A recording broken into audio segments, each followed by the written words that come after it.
19 heures à Mavian-Coucou, 19 heures à Likasi, 18 heures à Kinshasa, heure à laquelle nous vous convions à suivre cette tranche Kinshasa, direct avec 3 invités pour 3 thématiques. Le tout premier invité, processus électoral, Kadima, solution aux complications. C'est avec Alphonse Ngoï Kassanji, qui est député national, aussi ancien gouverneur. Deuxième invité, détournement au commissariat à l'énergie atomique qui sont impliqués.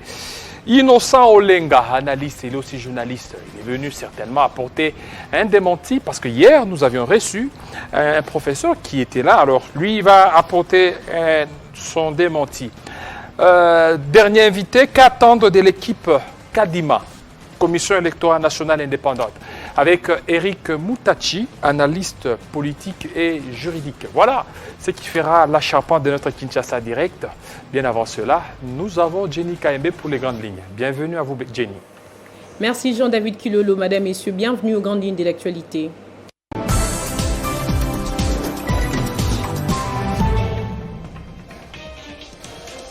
Processus électoral en République démocratique du Congo. L'équipe Kadima a officiellement pris ses fonctions ce vendredi. Au terme de la cérémonie des remises et reprises, dans son mot des circonstances, le nouveau président de la Commission électorale nationale indépendante a promis de ne ménager aucun effort pour offrir au pays des élections crédibles dans les délais constitutionnels. Ouvert le 27 octobre à Kinshasa, les travaux de la grande commission mixte RDC-Angola ont pris fin ce vendredi. 3 jours ont suffi pour les experts des 2 pays d'évaluer l'état de la coopération bilatérale entre Kinshasa et Luanda, ainsi que le moyen de la consolider. Les Baumatraciens en colère, ils étaient dans la rue jeudi pour dénoncer la paralysie des activités portuaires qui pourtant rassure la survie de la population de ces coins. Les manifestants ont déposé leur mémo au maire de la ville, Marie-Josée Nyongo, qu'ils accusent des manques de management et des visions pour diriger cette grande ville. Au Gabon, l'ancien directeur des cabinets du président Ali Bongo Brice Lacruche est condamné à 5 ans de prison ferme et 5 millions de francs CFA d'amende. Ce dernier était incarcéré et poursuivi dans plusieurs affaires. Il passe désormais de Facebook à Meta, un changement sur fond de critiques selon les médias internationaux. Son cofondateur et PDG Mark Zuckerberg précise que ce nouveau nom souligne la nouvelle priorité du géant du numérique.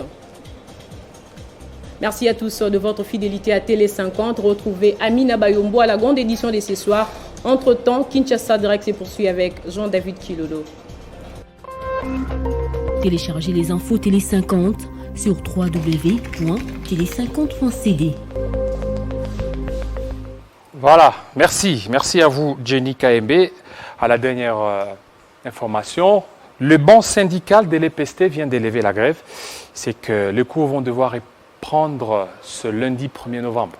Il y a déjà un compromis qui a été trouvé entre le gouvernement ainsi que ces bancs syndicales. Donc ça sera une bonne nouvelle pour les élèves qui sont encore à la maison. C'est lundi, vous allez reprendre. Tout de suite avec Ngoï Kassanji.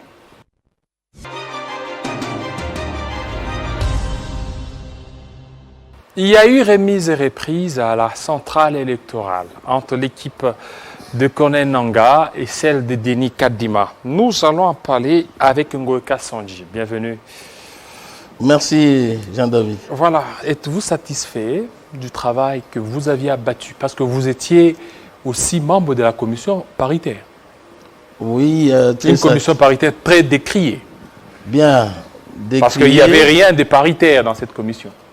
Bon, comme je l'ai dit toujours, la République ne peut pas se soumettre aux caprices de certaines personnes ou regroupements d'hommes qui militaient pour les glissements. Donc, on ne peut pas. Est-ce que vous êtes fier de ce que vous aviez fait? Vous êtes fier vraiment d'un travail où il y a trop de contestations, un travail où il y a beaucoup de suspicions, mais malgré, il y a un candidat qui est passé, il y a investiture, il y a prestation de serment et tout ça. Vous savez, Jean-David, que l'unanimité n'est pas la démocratie. Mais alors, si nos objectifs, nos buts sont justes, ceux de permettre à la République d'organiser les élections transparentes et crédibles dans les délais constitutionnels, eh bien, on va de l'avant. Malgré des forcings, vous savez, il vous rappellera qu'il y a eu des forcings par rapport à la nomination des magistrats au niveau de la Cour constitutionnelle, forcing, le bureau des Mabunda, forcing, CENI, forcing. Vous ne voyez pas qu'il y a trop de forcing, ça en est de trop, vous ne trouvez pas ça? Je ne sais pas ce que vous appelez forcing, parce que... Oui, mais regardez les conditions dans lesquelles s'est déroulées toutes ces cérémonies. Ce sont des conditions un peu tumultueuses. Bon, mais le Conseil supérieur de la magistrature, s'agissant de la mise en place des membres de la Cour constitutionnelle, bon, le Conseil supérieur de la magistrature a joué son rôle, le président de la République a joué son rôle. Je ne vois pas par où il y a forcing. Donc, permettre à la République, Jean-David, permettre à la République d'organiser, de respecter le délai constitutionnel, est-ce un forcing? Ou soit il faut toujours que les Congolais s'habituent au glissement, et ceux qui n'ont pas la légitimité accèdent au pouvoir, ils travaillent pour qu'on y aille, et puis accéder au pouvoir sans légitimité. Vous pensez que c'est normal? Puisque déjà au niveau, donc, dès les départs, il y a eu des contestations. Les 3 premiers cycles électoraux ont été vraiment contestés. Est-ce que vous ne voyez pas que c'est presque les mêmes mots qui ont gangréné les autres cycles électoraux qui sont presque constatés par rapport au cycle électoral de 2023? Bien, il faut voir cette équipe à l'œuvre. Hein. Moi, bon, je compte... Il y a eu prestation, en fait, il y a eu remise-reprise aujourd'hui. Vous vous attendez beaucoup de Denis Kadima? Kadima est un expert international en élection. Et donc, il faut lui faire confiance. Vous avez parlé des 3 cycles électoraux décriés. Bon, mais ce n'était pas sous Félix. Hein? Donc maintenant, nous avons Félix Antoine Tshisekedi Tshilombo, qui est président de la République, qui a promis l'organisation de très bonnes élections, crédibles, transparentes, libres. Et donc, il ne faut pas tout diaboliser avant. Il faut croire, il faut être positif. Croire que ce pays est en train d'évoluer et voir ces promesses-là être traduites en action. Donc moi, je fais confiance à l'équipe de la CENI, qui dirige le président Kadima. Et je crois que nous tous, nous militons pour avoir les bonnes élections sous Félix Antoine Tshisekedi Tshilombo. Oui, qui dit bonne élection, ça demande de moyens. Ça demande de moyens. Déjà, on aurait disposé plus de 100 000 $ qu'on a donné à l'équipe de Kadima. Et c'est suffisant pour les processus électoraux où on a juste mis pour la CENI tout court. Bien, on sait que il y a beaucoup d'implications pour l'organisation des élections. Les 100 000 $ ne peuvent pas suffire. Mais vous ne voyez pas que c'est encore nous sommes vraiment en retard par rapport à l'organisation des élections. Aujourd'hui, l'équipe de Denis Kadima est entrée en fonction. Il reste pratiquement une année pour certainement organiser les élections. Selon les experts, les bonnes élections doivent s'organiser 3 ans avant.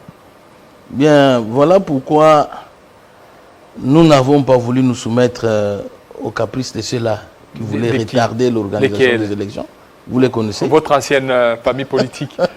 Écoutez, l'ancienne famille politique et d'autres... Mais pourquoi vous ne parvenez pas à citer que c'est mon ancienne famille politique? Vous ne nous assumez pas? Bien, moi, je me suis assumé. Oui. J'ai dit que j'ai quitté le FCC. Vous avez quitté? Très clair. Vous avez quitté le FCC? Okay. Bien sûr, j'ai quitté le FCC. Mais là, vous êtes sous les labels du PPRD. PPRD toujours FCC. PPRD, Union Sacrée. Parce que, bon, mon mandat, c'est le mandat du PPRD. On vous sent vraiment très engagé. Vous attendez à quoi? À un poste de mandataire? On vous a promis poste de mandataire? Non, Jean-David Ngoï Kassanji, quand il s'engage, c'est avec conviction. Oui. Donc, je me suis engagé, j'y vais. Et je dois remplir mes devoirs et mes obligations. Et vous avez reçu de promesses de mandataire? Moi, comme vous le savez, je l'ai toujours dit, que je ne milite pas pour accéder à une fonction. Si elle est là, tant mieux, je suis un acteur politique. Et vous n'êtes pas partant? D'abord, je suis... C'est comme si je n'ai pas une fonction. Je suis député national. Non, vous êtes député national. Voilà. Ouais. Donc c'est une fonction. Un mandat du peuple. Hein. Alors, et vous accepterez aujourd'hui qu'on vous donne, qu'on vous envoie dans une entreprise comme par exemple Miba ou ailleurs, où vous y serez? bon, si c'est pour relever, si c'est pour faire quelque chose, pour innover, relever une entreprise publique, je souscrirai. Il n'y a aucun problème. Il n'y a Donc aucun mal. vous allez accepter. Il n'y a aucun mal, aucun problème. Voilà, Ngoï Kassanji, on va un peu en parler parce qu'il y a déjà le bloc patriotique qui vient de se former. Il y a les blocs patriotiques FCC, il y a aussi la Mouka. Et ces blocs patriotiques, vous ne voyez pas que de plus en plus le président est en train de s'isoler. Parce que déjà, quand on voit au niveau de la Cinco est allée au niveau déjà international, où Tembi ainsi que Cholet et l'ECC, pour certainement faire un plaidoyer. Il y a d'autres qui voient une campagne de diabolisation contre la République. Bien, si je dois commencer par ceux qui se sont déplacés, nous sommes un pays souverain. Nous pouvons trouver des solutions au pays, entre nous. Ben, vous allez à l'extérieur pour chercher quoi? Si c'est notre pays. Pourquoi ne pas s'asseoir pour trouver des solutions en interne? Mais des solutions, si au niveau interne, on ne parvient pas à leur donner cette opportunité d'être reçu par le président de la République, d'être reçu par le président de l'Assemblée nationale, ils préfèrent aller ailleurs. Mais la culture, nous devons voir la culture démocratique. La culture démocratique, c'est la loi de la majorité. Quand la majorité s'exprime, vous, minoritaires, acceptez. Vous avez subi. Donc, en parlant des confessions religieuses, sur 8, 6 se sont exprimés en faveur de Kadima. Les deux ne devaient que sportivement se rallier aux 6. Pourquoi contester? Mais quand même, il y a des irrégularités constatées. Parce qu'ils constatent Je ne les les ai pas vues. irrégularités. J'ai entendu les dénonciations. On peut dénoncer, mais il faut qu'elles soient avérées. Si les dénonciations ne sont pas avérées, ça devient calomnieux. Vous voyez? Et maintenant, leur départ là, ça risque un peu de bousculer l'Union sacrée, leur départ, c'est-à-dire leur voyage au niveau international. Je sais que nous connaissons tous l'histoire de notre pays, en commençant par Ils sont en Europe. l'ancienne Union sacrée, vous vous rappelez, contre Mobutu, il y a eu l'Union sacrée, on a quitté le régime de Mobutu, de Kabila, Mouzé, de Joseph Kabila. Et bon, les délégations sont toujours parties en Europe. Entre-temps, la République évolue, avance. Donc, si Joseph Kabila avait attendu les délégations qui allaient en Europe, solliciter des renforts, je ne sais de qui, on n'aurait pas eu aujourd'hui, on n'aurait pas organisé les élections. Mais vous risquez d'avoir aussi une mauvaise presse sur le plan international. Bon, sur le plan, c'est que Ça commence toujours comme ça. C'est que le plan international lorsque attend. l'Église catholique commence, ça commence comme ça, et puis et puis il y a des rapports qui commencent à sortir, et lorsqu'il y a ces rapports, c'est pour peut-être salir le gouvernement en place. Moi, je crois que le président de la République, l'instruction qu'il a donnée, même les rapports que nous recevons des organisations des droits humains, des droits de l'homme, il y a des avancées significatives en termes du respect des droits de l'homme, des droits humains. Ici au Congo. 50%. 50% sur l'ensemble du territoire national et 10% dans les territoires où il y a un problème. Donc, les chefs de l'État tiennent à ce que les droits humains, les droits de l'homme soient respectés. On peut voir, jadis, on n'organisait pas les manifestations publiques. Il n'y avait pas de marche. On interdisait sous Joseph Kabila. Aujourd'hui, on autorise. Mais il n'y a pas mort d'homme. On autorise après combien de refus? Il y a eu d'abord trop de refus. Il y a quand même des restrictions aussi. On commence à dire que non, au niveau de Tchangou, c'est une zone neutre. Vous ne pouvez pas organiser des marches là. Il faut aller ailleurs. Mais vous savez, l'autorité publique, l'autorité administrative, quand on l'a saisit, la Constitution parle de informer l'autorité. Informer l'autorité si vous voulez faire une marche, une manifestation publique. Donc quand on saisit l'autorité, c'est là les paramètres sécuritaires qui puissent lui permettre de vous autoriser de le faire, de vous dire que si vous le faites à un tel coin, il y aura des problèmes, je ne saurais pas vous sécuriser, allez à un tel endroit. Là, c'est tout à fait normal, c'est dans ses prérogatives. Donc, je ne vois pas. Bon, je disais qu'aujourd'hui, nous voyons les marches, hein, c'est faire, les manifestations se font. La police est instruite de ne pas utiliser les armes létales. C'est pourquoi il n'y a pas mort d'homme et chacun fait son travail. Chacun joue son rôle. Et en fait, vous êtes député national, mais au niveau de la plénière, au niveau de l'Assemblée nationale, la manière de mener les débats par le président de cette institution est aussi décriée par les opposants, en disant que c'est une manière un peu dictatoriale.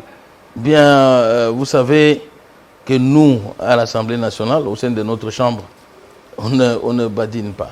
Vous ne badinez pas? On ne badine pas. Donc le président de l'Assemblée, le bureau, c'est que cette chambre est constituée des députés révolutionnaires. Mais il y a certaines propositions qui sont recalées, qu'on ne veut pas aligner, comme par exemple, j'ai dû suivre, il y a un député qui dénonce, c'est qu'on n'a pas aligné sa motion contre le ministre de la Défense. C'est que le président aurait il aurait mis de côté sa motion. Bien, si une motion n'est pas alignée, le collègue en question peut intervenir par une motion d'ordre, motion d'information pour informer la plénière. Et surtout qu'il est de l'opposition. Vous voyez pour que informer la plénière que ma motion traîne au bureau et n'est pas alignée. Et vous allez voir comment la révolution va se manifester. Et aussi, c'est une première lorsque vous constatez un président de l'Assemblée nationale très actif politiquement, il organise des meetings. Tout ça, ce sont des campagnes un peu... mais au départ, il est acteur politique. Hein. Oui, mais... il est député. On l'a vu ici, mais organiser trop des meetings, c'est pas un peu trop politisé ce qu'il est en train de faire. Non, mais Jean-David... le président Mbosso est un élu du peuple. Il doit entretenir et là, dans ces meetings, base. Vous voyez, il est en train de faire la campagne du président de la République. Ah bon? Bon, oui, suivez ces meetings. La campagne n'est pas ouverte. Vous allez sentir, il parle, lisez les présidents et lisez les présidents.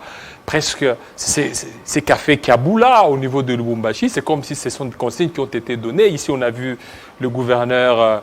Jean-Tine Ngobila, il a tenu un meeting, peut-être ça sera ainsi de suite dans toutes les provinces. Vous savez, Jean-David, que nous tous, Mbosso appartient à une famille politique. Oui. Alors il faut commencer à faire une campagne. Bon, ce n'est pas une campagne. Quand vous parlez de l'Union sacrée, vous ne pouvez pas parler de l'Union sacrée sans parler de Félix-Antoine Tshisekedi Tshilombo. 2023, cela n'est pas à confondre avec la campagne électorale. Ah bon? Oui. Quand nous parlons de notre famille politique, l'Union sacrée, eh bien, nous ne pouvons pas parler de l'Union sacrée sans parler de Félix-Antoine Tshisekedi. Mais lorsque déjà vous parlez de Félix, pourquoi ne pas seulement s'arrêter? Alors, vous allez jusqu'en 2023 voter pour tel candidat, alors qu'on est en 2021. Bon, je ne crois pas que c'est là... Mais bon, on peut préparer les esprits des gens. Il y a une préparation, donc il y a une préparation des esprits. Vous savez que nous sommes dans un virage vers... les élections, la mise en place de la CENI traduit déjà l'organisation des élections. Donc nous allons déjà vers les élections. Ce n'est pas une campagne, mais une préparation d'esprit. Une préparation d'esprit. C'est permis. Dire que mon candidat en 2023, si j'ai dit par exemple mon Ngoï Kassange, comme je l'ai dit maintenant, mon candidat en 2023, c'est Félix-Antoine Tshisekedi Tshilombo. C'est votre candidat? Ce n'est pas une campagne, c'est mon candidat. Ok, merci. Merci beaucoup, Monsieur Ngoï Kassanji, de votre passage. Tout de suite, nous allons recevoir Monsieur Innocent Olenga pour parler du commissariat à l'énergie atomique.